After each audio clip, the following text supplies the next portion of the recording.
Assalamualaikum, selamat petang. Hari ni isi IPH, mesin IPH 081. Dekat je. Daripada Kelang bawa pergi ke Shah Alam. Aku nak tunjuk cara aku ikat sekali lagi.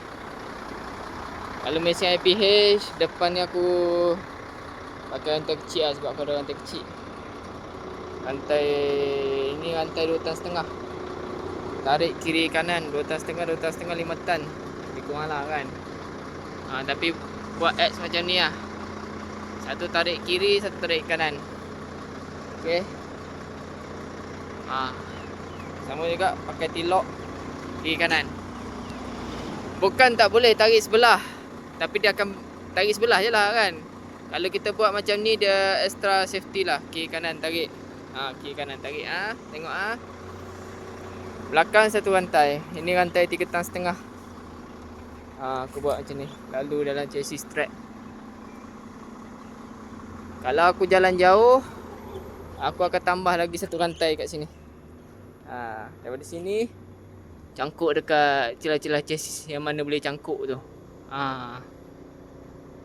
Cangkuk maknanya depan X, belakang X. Kalau nak lagi selesa, bagi dia punya sprocket duduk belakang.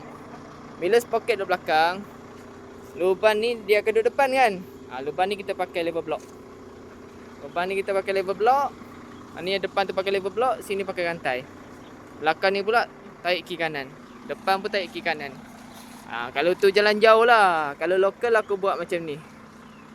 Ini pun aku jalan slow-slow, tak ada laju punya. Slow-slow saja. Cuma biasalah IPH. Yang ni bom tak boleh lipat. Kalau bom boleh lipat, aku memang dah lipat dah.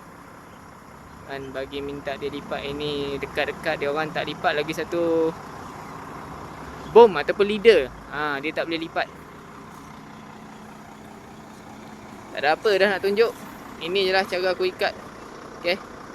Sekarang ni dalam pukul berapa lah? Dalam pukul 6 baru jalan kot.